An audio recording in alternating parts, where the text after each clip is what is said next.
Hi team, I hope you're all well. Today I am here to announce round 4 of Cliterature Readathon. I'm very excited. It's time for another round. I don't know how we got here so quick. My aim with Cliterature was to do like 2 rounds a year, one in Feb, one in August, and that was it. And then I ended up adding Winter Romance Land in December in 2024, and I had a fantastic time. I had a really good time. So we're up to round 4 already. It's our anniversary. Happy anniversary, everybody. I'm excited. I'm looking forward to this round. It is going to be a week-long round from the 10th to the 16th of February. Makes sense because Valentine's week, you know. So yeah, from the 10th to the 16th of February, I have done you a bingo board, and I will be doing you a handful of recommendations to go with that bingo board. So let's get into it, shall we? I better scooch over so that I can give you the bingo board on the screen. Struggles. Here is the bingo board. It's very similar to last year's actually. I've just done a switcheroo with some of the prompts. So the first prompt is a holiday read. Now you can take this as you like, whatever you think fits as a holiday read. So you can be thinking along the lines of, you know, a holiday specifically. This one is set during fall around Halloween, which is a holiday. This one is obviously set at Christmas. Recommend both of these. They were both 5 stars. You could do a holiday read. So in the UK, we don't say vacation, we say we're going on holiday, for example. Do with that information what you will, but you could pick a holiday read. So beach read, for example. These two are on holiday. So you could pick a holiday read, a vacation read, something you might take on holiday or vacation wherever you are in the world. Something like that. So you can pick a specific holiday in the year. I'm fairly certain that there are probably books surrounding Valentine's Day, for example. I mean, there's books surrounding St. Paddy's Day, so I'm sure there'll be books surrounding Valentine's Day. You could pick a Valentine's Day book, for example. Do you know what I mean? I'm fairly certain, actually, thinking of Valentine's Day, I'm fairly certain Courtney Walsh has done one called My Phony Valentine. I could be wrong with that, but it's just come to me right this second. It's not in here, so maybe it came out after this one, but I'm fairly certain she did one called My Phony Valentine. If it's true, it's on the screen. If it's not, I'm lying to you.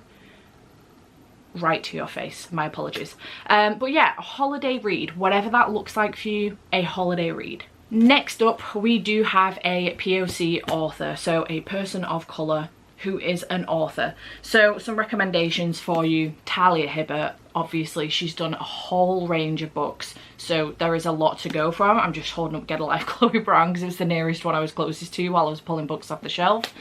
Anne Liang, I read this one for the BookTuber Favourites video. Nope, I didn't. I read it for, I haven't done one of those this year. I read it for the Goodreads Choice Awards video, and I really enjoyed it. It was very good. 7 Days in June by Tia Williams. Loved this. She also has another one called A Love Song for Ricky Wilde. So that one is a contender for me for sure for this readathon. But then a couple that I have that are also contenders. I've got Before I Let Go by Kennedy Ryan. I really want to read this series this year. And then I've also got The Air He Breathes by Brittany Cherry, which I also want to read this series this year. This cover, I am obsessed with. It's so, so pretty. So they're also contenders for me, but you could do some Googling and very easily, very quickly find some authors of colour. So POC author for that prompt. Next we do have a TBR vet. So this is just something obviously very independent to you that's been on your shelves for a really long time that you probably should have got to by now. I have a whole bunch of these types of books, so I have a lot to get to, but I'm probably looking at the likes of Sweet Hand by N.G. Peltier. I've had that one on my shelves for way too long, and the only reason I haven't picked it up is there's no audiobook, and I really want to actively read physical books this year and try and get through some of the physical books on my TBR that don't have audiobooks. Another one for me, That Second Chance by Megan Quinn, has been on my shelves for a really long time as well. Also Bully by Penelope Douglas. Andy bought me that a few years ago for my birthday and I haven't read it yet, so that's been on my shelves for a while as well. So I do have some contenders, but obviously this is very individual to you and your shelves and what you have on your shelves. So whatever's been on there for a while, pick something off of that list. Next we do have special edition books. So again, very independent to your shelves. If you don't get special edition books, that's absolutely fine. Maybe pick something that was featured in a subscription box that you know there's a special edition version of, or even, you know, Barnes & Noble or Waterstones or somewhere like that have done a special edition version of it. I like doing this prompt because it helps get through my backlog of which you will have already seen a new series for, but it will help me get through my backlog. But also it's a good one because I do a readathon with my patrons. We do a 24-hour F1 readathon every month, but sometimes we extend it, make it a week long, and focus on subscription box books. So this is a good one for that, and I just like to pop it as a prompt on the boards. So if you're sick of seeing this one, my apologies, but I need help. So it's for that reason. But as with the box readathon that I do with my patrons, if you don't get subscription box books, you can just pick a book that you know was featured in a subscription box or is a special edition from somewhere else. That's absolutely fine. So special edition book, again, very independent to your shelves. Next we do have a poll pick. So again, just pick a number of books that you want to stick in a poll. If you want to throw the poll in the Cliterature Discord, you can do. If you are in my Patreon and you want to throw it in there instead, you can do. If you want to do it on your Instagram, you can do. Tag us, we will share it. Me, I am the person running this thing. I will share it. So post your poll wherever you fancy. Do yourself a poll pick. Okay, next we do have a short read. So for me, in theory, a short read is like under 300 pages. But if you find something that is literally a couple of pages over 300 pages. I was looking at Top Secret by Serena Bowen and Elle Kennedy. This is also queer, by the way, just FYI in case you were interested in that. And it is 310 pages with a bonus round. So, you know, if it's, you know, a handful of pages over 300, I'll count it as a short read. I'm not policing this, so it literally doesn't matter, but just in case you were interested. But some recommendations I have for you: Best Hex Ever by Nadia El Fassi. More people should be reading this book. It was really good. It is a fantasy romance and it is 286 pages. So this is the Verilute edition. I do have 4 editions of this book. Don't with me. Also, if you wanted to go back to some Christmas reads you may have missed and you have any of these on your shelves, Mistletoe Motive by Chloe Leese, fantastic, very, very good indeed, some really good disability rep in there. There's also A Match Made at Christmas by Courtney Walsh. Again, I'm a Courtney Walsh fan, okay? I haven't read this one yet and I really should have, and I may pick this for the readathon, but I've not been doing well with Christmas reads, so maybe not. And then I've also got Dom and Becca by Willow Winters. This cover is grimy as fuck. I don't know what's happened here, but it's minging and I don't like it. It's really annoying me. But these are the discrete covers of some of Willow Winters' series. So the actual title for this is Dirty Dom. And I do have the audiobook for this on Audible, so I may do this one. This one is 228 pages long. So if you wanted some shorter recommendations, you can, if you wanted to, also pick graphic novels or manga. If you've got some romance graphic novels or manga lying about that you want to get to, you can also pick those as well. But there are always novellas hanging around. If you, maybe you're partway through a series, you know, maybe you're reading the Simple Wild series by K.A. Tucker and you're up to Forever Wild. That would 100% count. Maybe you're partway through the Him series by Serena Bowen and Elle Kennedy and you have the novella epic for that one. So maybe you could count that one, you know? There are always novellas as parts of series around as well, so feel free to pick those. Okay, next we have LGBTQ plus rep, so queer book. Any queer book that is on your shelf will count. There is no policing here. We do not discriminate against queer books on this channel. If you know, you know. Anyways, back to Serena Bowen and Elle Kennedy. Top Secret, also Him. Great books, great books. I recently reread this one, not recently, but last year reread it. It holds up, it's fantastic. I love the Him series as well. So both of those are queer. Then there is Take a Hint, Danny Brown by Talia Hibbert, which is obviously Danny is bisexual. And there's also Delilah Green Doesn't Care by Ashley Herring Blake. This whole series is queer, so you could pick any of those as well. There is a whole bunch of books that you could pick, you know, just give a quick Google if you wanted to, but those are just a couple of recommendations off my shelves. Next we do have Take Part in a Sprint. I wanted some easier prompts that were quite easy to do. So taking part in a sprint doesn't have to be the whole day, it can just be one sprint. If you just pop on, do one sprint, you can tick it off on your bingo board if you fancy doing that. So yeah, I will be doing sprints throughout the week, not all week, but I will be making time for some throughout the week. That's followed by treat yourself. So this can be a little treat for yourself, whether that's be a coffee from, you know, your local coffee place, or a cake, or a takeaway, or a new book for the readathon, whatever it is, whatever you want to do to treat yourself, a bath, a walk, anything. Just treat yourself to something nice, maybe. Alright, next up is pink or red on the cover, because the bingo board is pink and red, and because it's, you know, February and it's romance month and blah blah blah. So pink or red on the cover, some that I've already mentioned that have pink and red on the cover. 7 Days in June by Tia Williams. We have I Hope This Doesn't Find You by Anne Liang. Chloe Brown by Talia Hibbert. A Match Made at Christmas by Courtney Walsh. The Mistletoe Motive by Chloe Leese. We don't discriminate against different colours of reds. Binding 13 by Chloe Walsh. This is very confusing with Chloe Walsh, Courtney Walsh and Chloe Leese. Oh my god, so confused. But yeah, this has got red on it. You could read this. It is a chunk, but it goes by very, very fast. I cannot recommend it enough. Best book of 2024. Night Shift by Annie Crown was also up there in my top 24 of 2024. I absolutely love this. It was fantastic. Can't wait for Annie Crown's next one. Holding the Reins by Paisley Hope. If you've been doing the 12 books from 12 friends and you need another recommendation, may I add this to your list? This is the book I've been recommending everybody put on their 12 books from 12 friends. So if you're still looking for one, put me down for Holding the Reins by Paisley Hope. Can't recommend this enough. It's got pink on the cover. Pick it up.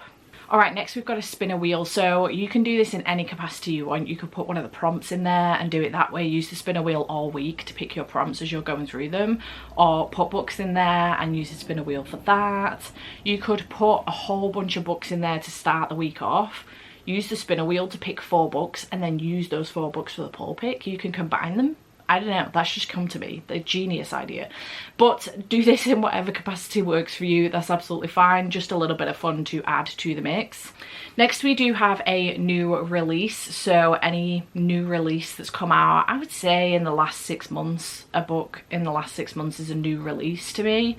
I'm just having a quick butchers now to see when, oh yeah, look at that. Yeah, First Time Call comes out that week by B.K. Borison, so if you're a B.K. Borison fan, and you're waiting on that book, you could read it that week. Genius. I did this on purpose. Can you tell? Not in My Book by Katie Holt has recently come out, so that one could count. There's also Onyx Storm by Rebecca Yarros, if you haven't got to it at that point. That could count.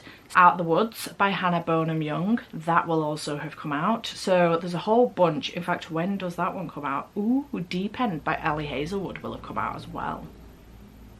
Nice. So yeah, a whole bunch of new releases for you there if you wanted some options. Next we do have indie author. So I am aiming in 2025 to read more from indie authors. I have quite a few on my shelves and I would like to get to them.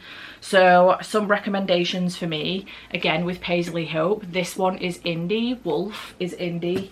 Holding the Reins is not, so she's partially indie, partially traditionally published, but this one is indie. She's also got a new one as well called Protect, which has recently come out and is the second in a series of wildfire fighter books. So all of those in that series, all 3 of them, would count for indie author. So yeah, Wolf by Paisley Hope is very dark, but it's very, very good. It's a motorcycle romance, MC romance. Tell Me It's Right by Katie Wismer. I loved this, it was fantastic. He's a tattoo artist. She is looking for a new job. Best friends, brother's best friend. And it's wonderful and I loved it. Here With Me by Brooke Montgomery. This is book 1 in the Sugarland Creek series. Can't recommend this series enough. Book 5, which will wrap the series up, does come out in February. So if you wanted to binge a series, this is a very good one to do, all on Kindle Unlimited. Lights Out by Kayla James. Can't recommend this enough. If you're looking for an F1 romance and you haven't read this one yet, pick this one up, please. Jumpstart is also out by Kayla James. So if you've read Lights Out and you missed the release for Jumpstart, pick that one up. Can't recommend that one enough. The Mindfuck series by St. Abbey. I will also say as well that these will count for the short read, because this is the bind up of the 5 books in this series. They're all novellas, so this is the bind up of those, and I cannot recommend them enough. So pick those up. I do want to reread that at some point. And still, if you want something very, very dark, Still Beating by Jennifer Hartman. Again, can't recommend this one enough. And this one is just shy of 300 pages, 297 pages, so you could pick this one up for short read as well. Very dark. Please check the triggers before you pick this up, because it is incredibly, incredibly dark, and there is a lot of triggers and content and stuff in here that should be looked over first before you pick that one up and go into it blind. Please don't do that. So, but I can't recommend it enough. It is very, very good. Next there is Steph/Friend Rec. So you've had a million recommendations from me over the years. If you go through my channel, there is a recommendations section. I will leave a link to it in the description box down below if you wanted to check that out. But you could go through those recommendations. Any of the books I've mentioned today are recommendations if I've read them. And then obviously anything on Instagram that I post on Instagram is pretty much a recommendation from me. If you wanted a direct recommendation, you've got like a prompt, feel free to message me and I'll do my best. Please don't flood my Instagram DMs. But yeah, I'll do my best with that. Next, we've got a self-care activity. So go for a walk, read a book, read something that you've been wanting to read for ages, have a bath, do your skincare, whatever self-care looks like for you. And then finally is just the prompt series. You could start a new series, you could finish a series, you could continue a series, you could binge a series, whatever you want to do with series. Just whatever you want. It's entirely up to you. Just not a standalone. Anything to do with the series, just not a standalone. But yeah, that is your bingo board. Those are my recommendations for a couple of those prompts. If you want to pick any of those, feel free to do so. But yeah, I hope you're excited. This will go again from the 10th to the 16th of February, hitting Valentine's Day on the way through. I hope you're excited. I'm excited. I'm looking forward to binging some romance with you that week. I'm very excited indeed. And yeah, I hope you will join us. I think that's everything you need to know. Links for the bingo board and any graphics in the description box are down below, as well as the Instagram, Discord channel, and my recommendations playlist. All of that will be in the description box down below. Feel free to go and check those out. I hope you will join us. Chat to me in the comments down below. Has anything immediately come to your mind that you want to read for this readathon? Let me know in the comments down below, because I'm really interested, and I will see you very soon. Bye for now.